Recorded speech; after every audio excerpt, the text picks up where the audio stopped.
നോക്കണ്ടുണ്ണി, ഇത് ഞാൻ തന്നെയാ. കോട കണ്ടപ്പോൾ മനസ്സിലായിട്ടുണ്ടാവുമെന്ന് വിചാരിക്കുന്നു. കഴിഞ്ഞ 2-3 ആഴ്ചയായിട്ട് പ്രത്യേകിച്ച് അങ്ങനെ കോടയൊന്നും ഇല്ലാത്തതുകൊണ്ട് തന്നെ രാവിലെ ഇന്ന് നല്ല കോട ഉണ്ടായിരുന്നു എന്ന് പറഞ്ഞിട്ട് വീഡിയോ എടുക്കാനൊന്നും എനിക്ക് ആയിട്ടുണ്ടായിരുന്നില്ല. വളരെ അപ്രതീക്ഷിതമായി ഇന്ന് ആ കോട അങ്ങ് വന്നിട്ടുണ്ട്. കുറേയൊന്നും ഇല്ലായിരുന്നു, എന്നാലും കുറച്ചൊക്കെ ഉണ്ട്.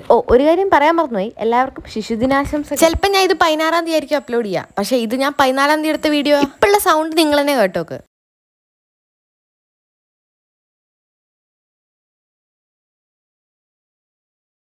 എന്തെങ്കിലും നിങ്ങൾ കേൾക്കുന്നുണ്ടോ? എനിക്കറിയാം, ആകെ ഒരു പക്ഷിയുടെ സൗണ്ട് മാത്രമേ ഉള്ളൂ. എന്നാൽ അന്ന് ചിൽഡ്രൻസ് ഡേ ആയതുകൊണ്ട് തന്നെ നമുക്ക് കളർ ഡ്രസ് ഇടാലോ. ഞാൻ ഈ ഒരു ഷർട്ട് ഇടാന്നാ വിചാരിച്ചേ. ഇത് നല്ല സീത്രൂ ആണ്, പക്ഷെ ഇട്ട് കഴിഞ്ഞാൽ ഒരു പ്രശ്നമില്ല. നിങ്ങൾ കാണുന്നുണ്ടല്ലോ അല്ലേ, എനിക്ക് അതിഭയങ്കരമായ ഫാഷൻ സെൻസ് ഉണ്ടെന്നൊന്നും ഞാൻ പറയൂല, പക്ഷെ ഒരു മിതമായ നിരക്കിലൊക്കെ ഉണ്ടെന്ന് ഞാൻ വിശ്വസിക്കുന്നു. ഈ ഡ്രസ് ഇട്ടിട്ട് സ്കൂളിന്റെ ഗേറ്റ് കടക്കുന്നവരെ എനിക്ക് എന്തൊരു കോൺഫിഡൻസ് ആയിരുന്നു എന്നറിയോ.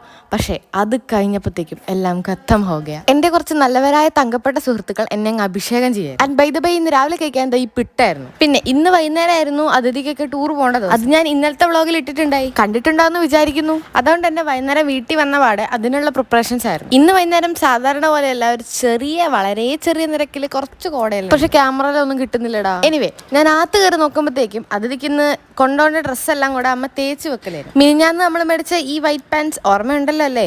ഫസ്റ്റ് തന്നെ ഇങ്ങനെ ആവശ്യമുള്ള സാധനങ്ങളെല്ലാം എടുത്ത് കിടക്കൽ നിരത്തി വെച്ച് ആവശ്യത്തിനെല്ലാം ആയോ നോക്കിയിട്ട് ഒരുമിച്ച് പാക്ക് ചെയ്യാന്ന് വിചാരിച്ചു. വളരെ ചെറിയ അല്ലറ ചില്ലറ സാധനങ്ങൾ മാത്രമേ ഇവിടെ കൊണ്ടുപോകുന്നുള്ളൂ. ആ സമയത്തേക്ക് ഞാൻ കടയിൽ പോയിട്ട് അത്യാവശ്യം എപ്പോഴെങ്കിലൊക്കെ എടുത്ത് നല്ല 2-3 സാധനങ്ങൾ മേടിച്ചു. എന്നിട്ട് വീട്ടിൽ വന്ന പാടെ ഞാൻ വേഗം പോയിട്ട് കുളിച്ചു, കാരണം എനിക്കും ഇവളെ സ്കൂളിൽ കൊണ്ടാക്കാൻ പോകണമെന്നുണ്ട്. ഞാൻ കുളിച്ച് വരുമ്പോഴത്തേക്കും ഇവർ സാധനങ്ങളെല്ലാം പാക്ക് ചെയ്ത് വെച്ചിട്ടുണ്ടായി. ഒന്നാമത് ഇവർക്ക് പനിയായതുകൊണ്ട് തന്നെ അങ്ങനെ അധിക സാധനങ്ങൾ കൊണ്ടുപോകാൻ ശരിയാവില്ല. സമയം ഒരു 8:30 ആയപ്പോഴത്തേക്കും ഞങ്ങൾ ഭക്ഷണമൊക്കെ കഴിച്ച് റെഡിയായി അവളെ കൊണ്ടാക്കാൻ വേണ്ടി വീട്ടിൽ നിന്ന് ഇറങ്ങി. അതിന്റെ ബാക്കിയുള്ളതെല്ലാം നിങ്ങൾ ഇന്നലത്തെ വ്ളോഗിൽ കണ്ടിട്ടുണ്ടാവുന്നുള്ള ശുഭപ്രാപ്തി വിശ്വാസത്തോടെ ഞാൻ ഈ വീഡിയോ ഇവിടെ നിർത്തുന്നു. ആരും സബ്സ്ക്രൈബ് ചെയ്യാൻ മറക്കണ്ട. അപ്പൊ ശരി, അടുത്ത വീഡിയോ കാണാം.